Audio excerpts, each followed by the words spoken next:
The Korean billionaire CEO with his mistress ignored his wife's call. Part 2. 3 years can change everything or nothing at all. 3 years ago, Jin-ho Park was a man who measured his worth in billions and buildings. A man who barely noticed as his wife faded like a ghost in their cold penthouse. 3 years ago, Mi-suk lay dying in a rural hospital, her cancer a death sentence. Her husband finally awakened to his catastrophic failure as a human being. 3 years ago, their story should have ended. But life, unlike business, sometimes offers second chances to those who don't deserve them. The morning sun bathes their Hanok house in golden light, the traditional curved roof catching the dawn's first rays as they spill across Jumunjin's coastline. Inside, Mi-suk sits by the window, her cello resting against her shoulder, her bow drawing melodies from strings that once went silent for 20 years. Her hair has grown back since the chemotherapy, shorter now, streaked with silver that wasn't there before. Her body, once ravaged by cancer, has found a fragile equilibrium. The doctors call it a miracle, a remission no one expected. Jin-ho calls it a gift he didn't earn. The man who enters the room bearing tea is not the same Jin-ho Park who once ruled Seoul's financial district with cold precision. This man's expensive suits gather dust in a closet. His phone rarely rings with business calls. The empire he built continues without him, managed by executives he barely speaks to. He visits Seoul only when necessary for the foundation bearing his wife's name, a foundation that funds cancer research and music therapy programs across Asia. They have rebuilt something between them in this house by the sea. Not what they had 20 years ago, that youthful passion is gone forever, but something perhaps more valuable. Honesty, presence. The quiet recognition of time's precious nature. Jin-ho has learned to listen when Mi-suk speaks. Mi-suk has learned to believe when Jin-ho promises. Each day feels like borrowed time, a gift neither takes for granted. This morning, like many mornings, Jin-ho sits beside his wife as she practices, turning pages of music she no longer truly needs, simply for the pleasure of being useful to her. Later, her students will arrive. Local children who come to learn from the famous cellist who once played in concert halls across Asia. Some show real promise. All receive her patient attention, her gentle correction. The music that cancer nearly silenced now fills their home from dawn until dusk. How sweet their redemption seems. How complete their second chance appears. How naive to believe that karma's accounts could be settled so easily, with only 3 years of atonement for 2 decades of cruelty. The universe doesn't forget. The universe doesn't forgive. The universe merely waits for the perfect moment to collect what it's owed. That moment arrives with the morning post. A plain manila envelope. No return address. No distinctive markings. Just Mi-suk's name written in precise, clinical handwriting. Jin-ho brings it to her without suspicion, his mind already on the day ahead. A call with the foundation, plans for the small garden they're planting, perhaps a walk along the shore if Mi-suk's strength permits. Mi-suk opens the envelope as Jin-ho prepares lunch in their small kitchen. Her sharp intake of breath catches his attention. Her suddenly pale face turns his mild concern to alarm. He crosses the room quickly, kneels beside her chair, sees the papers trembling in her hands. Medical charts, test results, terminology he's learned to dread during their cancer journey. "What is it?"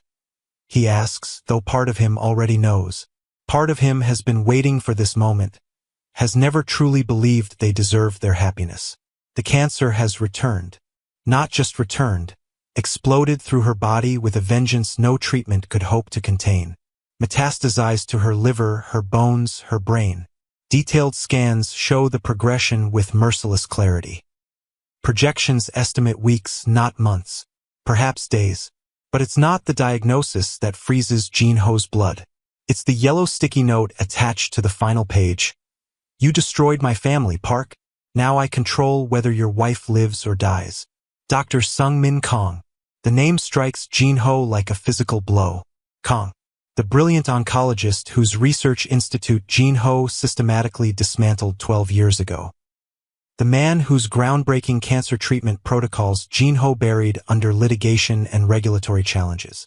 the competitor whose patents Jinho stole through corporate espionage and bribed officials, the rival he crushed without mercy or second thought, the man whose wife died of the exact same cancer now killing Misuk, died while Kong fought desperately to save his institute, his research, his life's work from Jinho's relentless attacks. Jinho had forgotten Kong existed, had never connected his wife's cancer to the treatment he'd helped destroy, had never imagined his past sins would circle back with such perfect, poetic vengeance. But Kong hadn't forgotten. Kong had spent 12 years rebuilding from nothing, working in obscurity, perfecting the treatment protocols Jinho had tried to steal. And now, according to the detailed research papers included in the package, Kong had developed the only experimental treatment that might save Misuk from the aggressive cancer consuming her body. A treatment he would never share with the man who destroyed his life. A treatment he dangles like bait, just to ensure Jinho understands exactly who controls Misuk's fate. A treatment that represents Jinho's only hope and his most perfect punishment. The past we try to bury has a way of resurfacing when we least expect it. Hit that subscribe button now if you've ever wondered what happens when karma finally collects its debt. Drop a like if you're ready to see how far Jinho will go to save the woman he almost lost once before. The price of redemption is about to get much higher. Misuk's decline happens with brutal swiftness. Within days of receiving Kang's package, she can barely rise from bed without assistance. The pain medications that once controlled her symptoms now barely take the edge off. Her cello sits untouched in the corner of their bedroom, a silent witness to her suffering. The students stop coming. The music stops playing. The fragile peace they built crumbles beneath the weight of returning illness and revealed secrets. Jinho makes the first obvious move, throws money at the problem.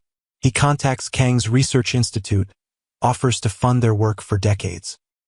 Offers millions, billions, blank checks. The response comes back with clinical coldness. Dr. Kong is not accepting new patients at this time, especially not anyone connected to Jinho Park. The institute has other priorities. Other patients more deserving of their limited resources. Next, Jinho leverages his remaining connections in Seoul's business world, calls in favors, applies pressure through mutual acquaintances, attempts to access Kang's research through backdoor channels. Every approach meets the same wall of rejection. Kong has anticipated each move, closed each potential path. He has spent 12 years preparing for this moment, ensuring Jinho would have no choice but to approach him directly, on his knees, begging for the life of his wife. As Misuk weakens, Jinho grows desperate. The gentle, reformed man who spent 3 years atoning for his past begins to fade. In his place, the cold, calculating strategist reemerges. The businessman who built an empire by destroying competitors, the shark who never lost a fight because he never recognized any rules of engagement except victory at all costs. He returns to Seoul for the first time in months, reactivates his executive office at Park Tower. The familiar surroundings feel both foreign and dangerously comfortable, like an addiction he thought he'd conquered, now beckoning him back with promises of power. The floor-to-ceiling windows overlooking the city he once ruled. The sleek furnishings designed to intimidate rather than welcome. The ghost of his former self lurking in every corner, whispering that mercy is weakness, that only strength will save Misuk now. His old assistant has been replaced, but the new one eyes him with the same wary respect that everyone at Park Industries once showed. Respect born not of admiration but of fear. Fear of the man Jinho used to be. Fear of the man he might become again. For 3 days, Jinho works phones and connections tirelessly. He deploys corporate investigators to dig into Kang's personal and professional life, seeking any leverage they might use against the doctor. He has his legal team searching for vulnerabilities in Kang's patents, any technicality that might force him to share his research. He hires away 2 researchers from Kang's institute with promises of unlimited funding and protected authorship. He becomes hour by hour the man he once was, calculating, relentless, viewing human beings as means to an end. The man Misuk had forgiven. The man he had promised never to be again. On the 4th day, as reports come in showing Misuk's condition deteriorating rapidly, Jin-ho receives an unexpected visitor. Sumin enters his office without knocking, as confident and beautiful as the day he fired her 3 years ago. The woman who had been his mistress while Mi-suk called desperately from a pool of her own blood. The woman who had enabled his worst instincts, who had made it easy for him to ignore his wife, who had been complicit in his moral collapse. "You look terrible," she says without preamble, settling into the chair across from his desk as though no time has passed. "Being a devoted husband has aged you 20 years. Jin-ho should throw her out." The Jin-ho who held Mi-suk through chemotherapy, who learned to cook for her, who sat beside her hospital bed for months. That Jin-ho would never allow Sumin back into his life. But that Jin-ho is fading, replaced by a desperate man who recognizes in Sumin's smile a willingness to cross lines he once crossed without hesitation. "Mi-suk is dying," he says, his voice flat. "I know. I still have friends in your company. I know about Kong and his treatment protocol. I know he's refusing to help her." Sumin leans forward, her perfume, the same jasmine scent she wore 3 years ago, drifting across the desk. "I also know people who can help you access his research without his permission." Industrial espionage. Jin-ho translates. Sumin shrugs elegantly. "Call it what you want. If his treatment can save Mi-suk, does it matter how you get it?" The Jin-ho Park I knew wouldn't hesitate to take what he needed. And for a brief, terrible moment it does feel like old times. The familiar rush of plotting a corporate attack. The addictive sense of control. The certainty that, with enough pressure, any opponent would break. The simplicity of a world divided into winners and losers, predators and prey. A world Jin-ho had once ruled before he understood the true cost of such dominance. "I can make the arrangements," Sumin continues, mistaking his silence for agreement. "Just like I used to. No one will ever know. You'll have his research protocols within 48 hours. You can take them anywhere in the world, have another doctor administer the treatment. Mi-suk never needs to know how you got it." Jin-ho stares at her, seeing not just Sumin but his own reflection in her calculating eyes. The man he's becoming again. The monster he thought he'd killed. That's how Mi-suk finds them when she appears in his office doorway. Jin-ho and Sumin, heads bent together over strategy documents. The ghost of his past transgressions standing close enough to resurrect every reason Mi-suk had to fear the man Jin-ho was becoming again. She doesn't make a scene, doesn't cry or scream or demand explanations. She simply stands there, leaning heavily on a cane, her face gaunt from renewed cancer and pain medications, her eyes moving from Jin-ho to Sumin and back again, her silence more damning than any accusation. "You promised," she says finally, her voice barely audible. "You promised you wouldn't become him again. When desperate, we often return to what we know best, even our worst habits. Have you ever been tempted to become your old self in a crisis? Leave a comment below sharing your experience. If the story of redemption tested by fire resonates with you, make sure you've hit that like button. We're just getting to the moment that will define Jin-ho's soul forever." Mi-suk's appearance in his office doorway should have been Jin-ho's wake-up call. The shock of seeing his dying wife confronted with his backslide into old patterns should have jolted him back to the man he'd fought to become. Instead, it hardens something inside him. Not against Mi-suk, never against her, but against the world that threatens to take her from him again. Against Kong, who holds her life hostage to satisfy his vengeance. Against a universe that demands more penance than Jin-ho has already paid. "I'll save you," he tells Mi-suk that night as she lies in their hotel suite, the Seoul skyline glittering beyond the windows, so far from their peaceful home by the sea. "Whatever it takes." "Not whatever it takes," Mi-suk corrects him weakly. "Not if it costs you your soul.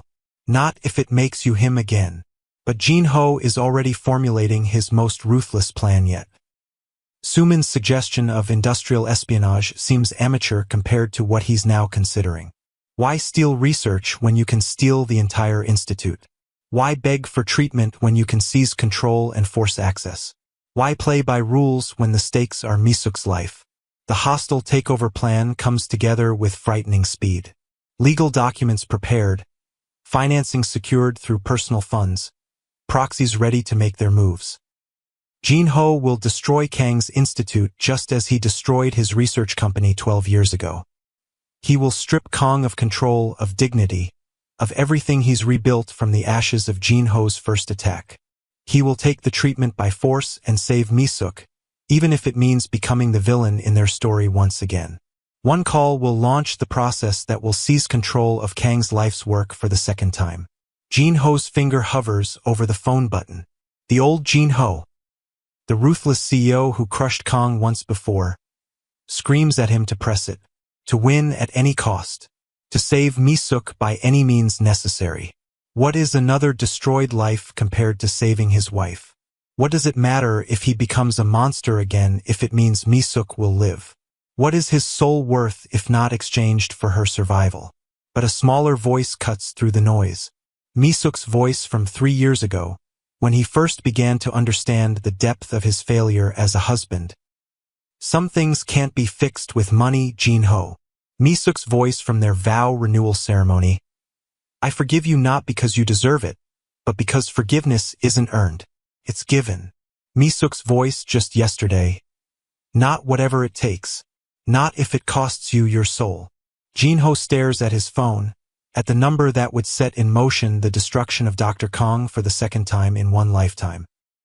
He stares at the architectural model of Park Tower visible through his office window, the monument to ambition that nearly cost him everything that truly mattered. And he makes his choice.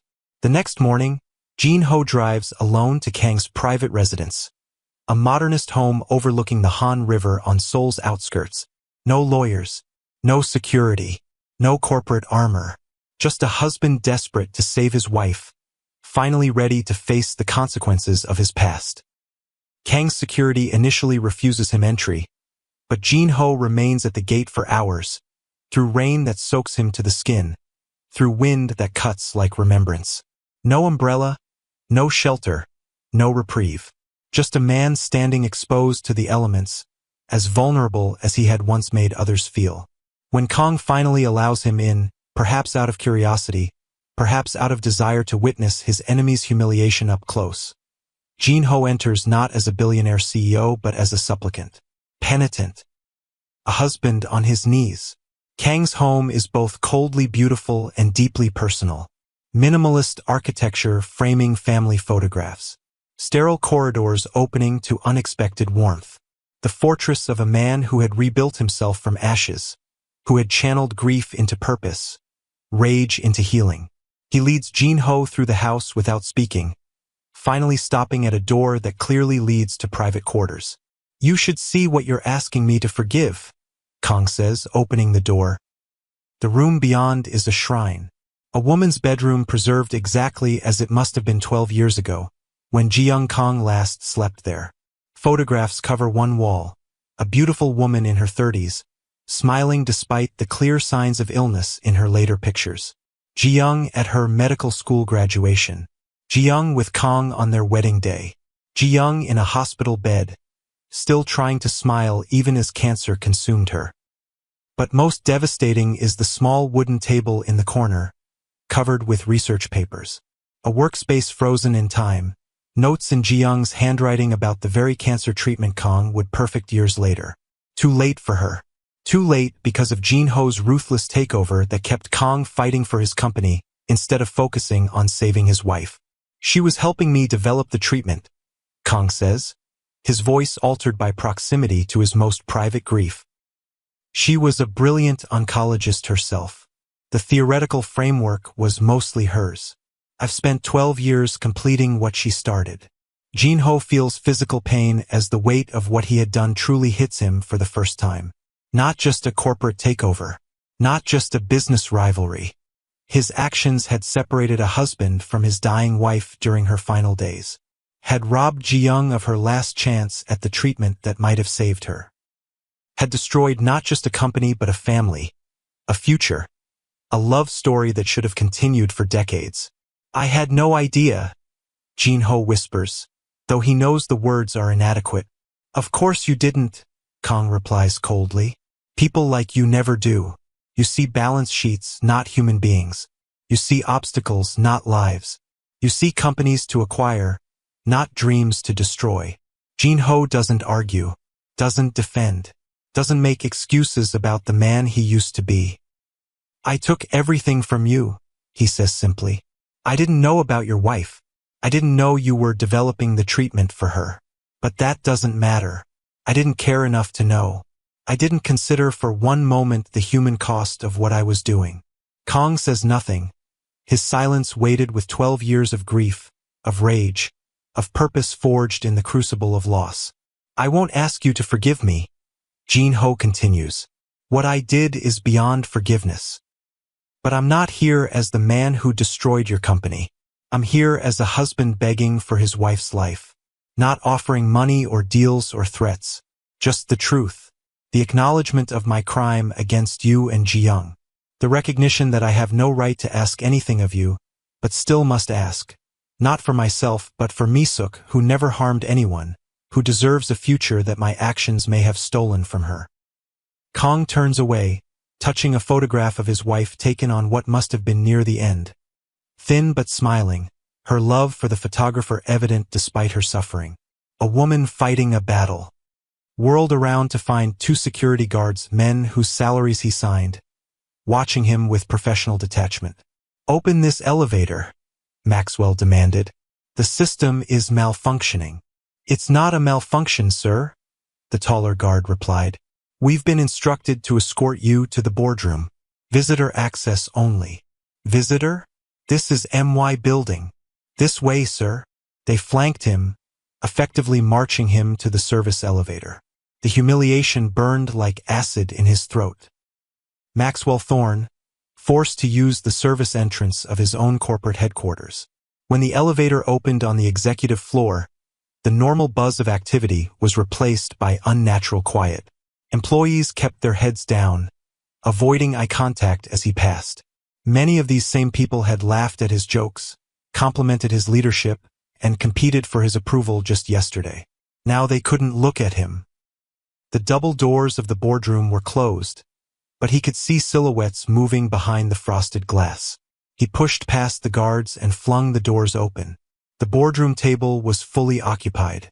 The entire board of directors, people Maxwell had charmed, bullied, and manipulated for years, sat in uncomfortable silence, eyes averted. At the head of the table, his seat, sat Iris. She wore a tailored charcoal suit now, her hair falling in loose waves around her shoulders. She looked completely at home in the leather chair, reviewing documents with focused attention. To her right sat Jonathan Blackwell, examining financial projections with a critical eye. To her left was Regina, typing notes on a tablet. Standing awkwardly in the corner was Richard Palmer, looking pale and defeated. "You're in my chair," Maxwell growled, striding forward.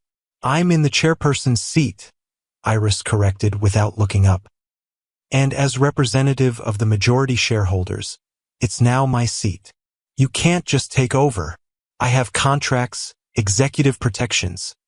Regina finally looked up from her tablet. Article 12, Section B of your employment agreement. The CEO may be removed immediately and without severance in the event of gross misconduct or criminal activity. "I haven't done anything criminal," Maxwell lied, his eyes darting to Richard. Iris slid a thick folder across the polished mahogany. "Richard has provided us with everything, Maxwell. The company funds you diverted to renovate your vacation house in the Hamptons. The corporate jet flights to Paris listed as client development when you were actually meeting Natalie. The jewelry receipts categorized as office supplies." Richard stepped forward. "I'm sorry, Max. Their forensic accounting team found everything in under an hour. They offered immunity if I cooperated." Maxwell felt the floor tilt beneath him. "So what? You fire me. I still own 40% of this company."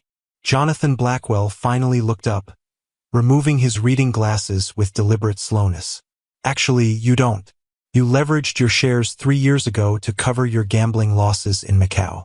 You used your equity as collateral for loans from Hemisphere Financial." Maxwell's blood turned to ice. Hemisphere Financial is a subsidiary of Blackwell Banking, Jonathan continued. Since you've defaulted on your last 4 payments, we've foreclosed on the collateral as of this morning. Your shares now belong to us. Maxwell stumbled backward, gripping a chair for support. This is a setup. You planned this. I didn't trap you, Maxwell. Iris stood and walked around the table until she was facing him directly. I supported you. I covered your mistakes. I used my own dividends to patch the holes you were punching in the company finances because I wanted to believe you were stressed, not corrupt. Her voice grew softer, but somehow more devastating. But then last week at breakfast, you looked me in the eye and told me I was dead weight. You said I was nothing but a pretty ornament who contributed nothing to your success. Iris straightened her shoulders. You wanted to fly solo, Maxwell? Fine. But I'm taking back the wings I bought you. She turned to the board. I call for a vote to remove Maxwell Thorne as CEO, effective immediately, pending investigation into financial misconduct. Seconded, said a board member Maxwell had considered a friend. All in favor? Every hand in the room rose, including Richard's. Motion carried, Iris stated. She nodded to the security guards. Please escort Mr. Thorne from the premises. His personal effects will be boxed and delivered to wherever he ends up. Iris, wait. Maxwell pleaded, desperation finally cracking his arrogance. He reached for her arm. The guard stepped between them instantly. Don't touch her, sir. Iris, please. We can talk about this. I made mistakes. I was stressed. But I love you. Iris studied him, and for a moment, Maxwell saw a flash of the woman who had stood by him for 8 years. But then her eyes hardened with resolve. You don't love me, Maxwell, she said quietly. You loved that I made you feel powerful. There's a difference. She turned away. Goodbye. The sidewalk outside Thorne Innovation Group headquarters felt alien to Maxwell. For 8 years, he had entered and exited through the private executive garage in his luxury vehicles. Now he stood on the concrete like a common pedestrian, clutching his phone and wallet, the only possessions he had left. He tried his credit cards. All declined. He checked his bank accounts. All frozen. With the last $20 in his wallet, he took a taxi to the Four Seasons, where Natalie was waiting in the suite he'd reserved for their afternoon rendezvous. Max, Natalie exclaimed when he burst through the door. You look terrible. What happened? They knew everything? Maxwell gasped, pacing the luxurious room like a caged animal. Iris isn't who she pretended to be. She's a Blackwell. Her family owns half the eastern seaboard. A Blackwell? Natalie's perfectly sculpted eyebrows rose. As in shipping, banking, real estate Blackwells. Yes, they ambushed me. They took the company, froze the accounts, everything. He grabbed her shoulders. But we can fix this. You have savings, right? We can go somewhere, start over. I have contacts. I can rebuild. Natalie stared at him. Slowly, she removed his hands from her shoulders and took a step back. You lost the company? She asked, her voice dangerously calm. They stole it, but I'll get it back. I just need you to help me weather this storm. Natalie's laugh was cold, brittle. Weather this storm? Max, do you know why I'm with you? Because we connect on a deeper level, Maxwell said automatically. I'm with you because you bought me a Cartier necklace last month. I'm with you because you promised me the VP of marketing position. She looked him up and down with clinical detachment. I'm with you because you're a winner. But right now, you look like a loser. She walked to the bed and picked up her designer handbag. And I don't date losers. Natalie, please. You can't leave me. Not now. She paused at the door. Actually, Philip from Bergen Capital has been texting me for weeks. I think I'll give him a call. Her smile was razor sharp. Don't contact me, Max. It's bad for my personal brand. The door slammed, leaving Maxwell alone in the silence of a hotel room he could no longer afford. A knock made him jump. For a wild moment, he thought Natalie had returned. He rushed to open the door. It wasn't Natalie. It was Regina Blackwell Morrison, flanked by 2 police officers. Mr. Thorne, Regina said, her voice icily professional. She held out a manila envelope. This is a subpoena and an arrest warrant. Arrest warrant? Maxwell whispered. Grand larceny, wire fraud, embezzlement. The forensic audit revealed approximately $7 million missing from corporate accounts over the past 3 years. The taller police officer stepped forward. Maxwell Thorne, you're under arrest. You have the right to remain silent. As the handcuffs clicked around his wrists, Maxwell's world collapsed entirely. This can't be happening. It's very real, Regina replied, watching impassively as the officers read him his rights. Oh, and the hotel manager asked me to inform you that your credit cards have been declined. They'll be holding your luggage until payment is arranged. I have nothing, Maxwell whispered as he was led down the hallway. Regina watched him go, then pulled out her phone and dialed. It's done, Father. Tell Iris she can come home now. The situation has been handled. Have you ever seen someone get exactly what they deserved? Hit that like button if you're enjoying this justice being served. And if you're waiting for the finale of this incredible story, make sure you're subscribed with notifications on so you never miss our uploads. 6 weeks later, Maxwell Thorne sat in a Spartan visitation room at the Metropolitan Detention Center, wearing an orange jumpsuit that hung loosely on his frame. He had lost 15 pounds since his arrest. His normally immaculate hair was unkempt, his face unshaven. Dark circles shadowed his eyes. Across from him sat his new attorney, Gary Finkel, a public defender who looked almost as tired as Maxwell felt. Give me the straight story, Gary said, opening a well-worn legal pad. How bad is it? Maxwell laughed hollowly. How bad? I'm facing 15 years for embezzlement and fraud. My company's gone. My money's gone.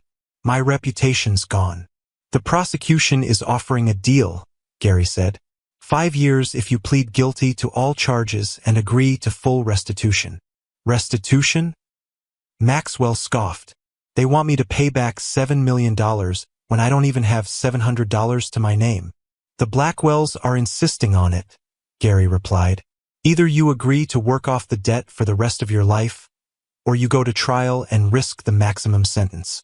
Maxwell put his head in his hands. This can't be happening. 3 months ago, I was on the cover of Business Week. Now I'm negotiating how long I'll spend in prison. Have you had any contact with your wife? Gary asked. Maxwell looked up sharply. Ex-wife. The divorce was finalized last week. She didn't even show up, just sent her sister with the paperwork. He paused, his expression darkening. And no, she hasn't visited, called, or written. But she did send me this. He pulled a folded newspaper clipping from his pocket and slid it across the table. It was a feature from the Wall Street Journal's business section. The headline read, Blackwell Scion revitalizes tech firm. Iris Blackwell transforms troubled Thorne innovation into industry leader.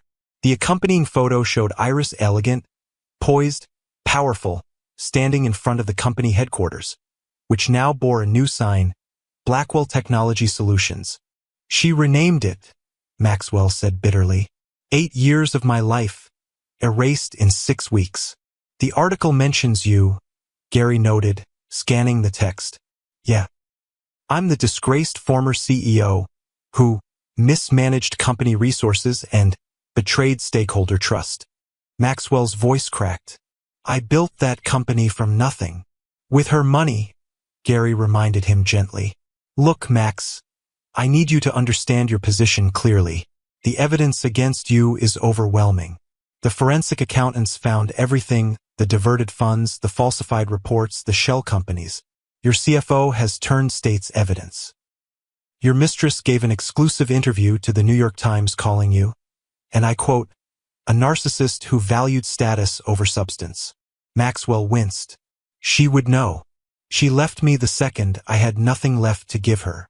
The plea deal is your best option, Gary concluded. 5 years. With good behavior, you could be out in 3. And then what? Maxwell asked, a hollow emptiness in his voice. I'll be 48 with a felony record, no assets, and a $7 million debt. Gary had no answer for that. Maxwell stared at the photo of Iris in the newspaper. "You know what the worst part is?" he said quietly. "She was brilliant all along. All those nights she helped me with strategy, all those subtle suggestions that turned into our most profitable products. That wasn't luck. That was a Blackwell education and inherited business instinct." He traced her image with his finger. "She dumbed herself down for me, made herself smaller so I could feel bigger. And I was too blind to see it. Do you want me to try to get a message to her?" Gary offered. Maxwell considered this for a long moment. "No," he finally said. "What could I possibly say? Sorry I treated you like furniture while you were secretly financing my success." He folded the newspaper clipping and put it back in his pocket. "Tell the DA I'll take the deal." For months later, Iris Blackwell stood at the floor-to-ceiling windows of her new office, watching the sunset paint Manhattan in gold and crimson. The plaque on the door read, "Iris Blackwell, Chief Executive Officer." Under her leadership, Thorne Innovation Group, now renamed Blackwell Technology Solutions, had already recovered from Maxwell's mismanagement, with stock prices climbing steadily. The transition hadn't been easy. When news broke that Maxwell Thorne had been arrested for embezzlement and that his quiet wife was actually Iris Blackwell, the business world had nearly imploded with gossip. For 2 weeks, Iris couldn't open a newspaper or turn on a television without seeing her face. The headlines ranged from salacious, "Billionaire's secret identity revealed in divorce court drama," to admiring how Iris Blackwell played the long game. What none of the headlines captured was the complexity of her emotions. Despite Maxwell's betrayal, despite the years of increasingly subtle put-downs and emotional neglect, despite his attempt to leave her penniless, she had loved him once. Perhaps part of her always would love the man she thought he could become. But that man had never existed. A soft knock at the door pulled her from her thoughts. "Come in," she called. Jonathan Blackwell entered, looking pleased. "The board meeting went well. Your projections for the next quarter impressed even the most skeptical members." Iris smiled. "I learned a lot watching Maxwell all those years. Mostly what not to do." Jonathan studied his daughter with quiet pride. "You know, you could have exposed him at any time. Why did you wait 8 years? Iris turned back to the window. "I wanted to believe in him. I wanted to believe that the man I fell in love with was real, that his ambition was matched by integrity." She sighed softly. "And truthfully, I needed to prove something to myself, that I could survive without the Blackwell name protecting me." "And did you? Prove it to yourself." "I did more than survive, Dad." Iris turned to face her father. "I discovered my own strength.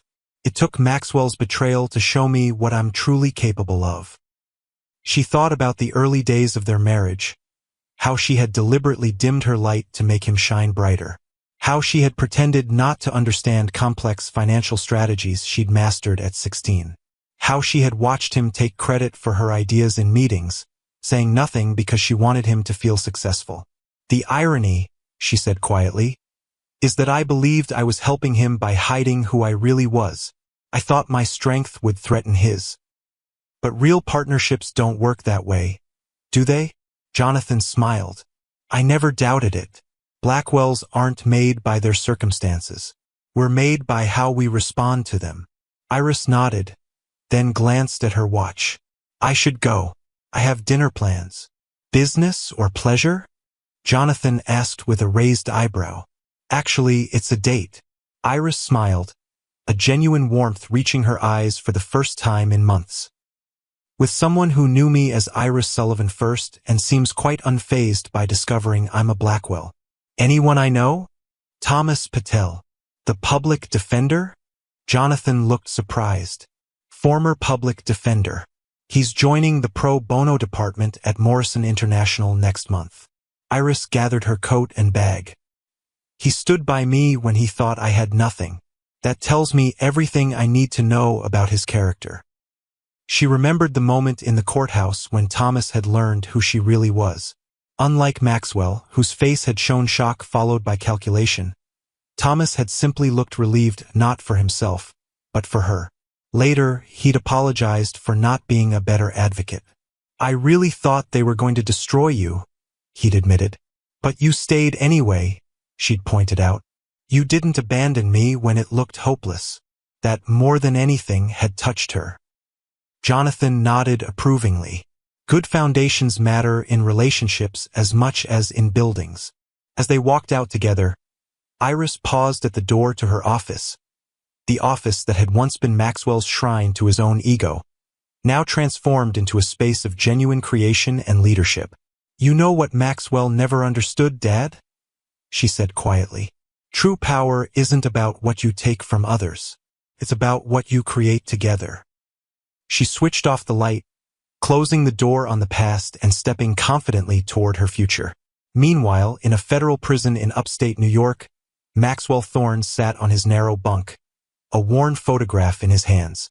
It was from their 3rd anniversary. Iris smiling up at him with genuine love, her arms around his waist, his around her shoulders. They looked happy. He had been happy, though he hadn't appreciated it then. His cellmate, an older man serving time for tax evasion, looked over curiously. That your wife? Ex-wife, Maxwell corrected. The woman I lost everything for. Pretty lady, the cellmate observed. What happened? Maxwell stared at the photo for a long moment. I thought power meant having people fear you, envy you, need you. I wanted to be irreplaceable. He shook his head slowly. But real power is what she had, the ability to lift others up instead of tearing them down. The strength to be vulnerable. The wisdom to know when to fight and when to walk away. He carefully tucked the photograph under his pillow. She was the most powerful person I've ever met. And I never even knew it until she was gone. There's a lesson in Maxwell and Iris's story that goes beyond the satisfying justice of seeing an arrogant man get his comeuppance. It's about the nature of true power and how easily we can mistake its shadow for its substance. Maxwell believed power came from dominance, from controlling others, from being feared and envied. He built his identity on the crumbling foundation of external validation. When that foundation inevitably collapsed, he had nothing left.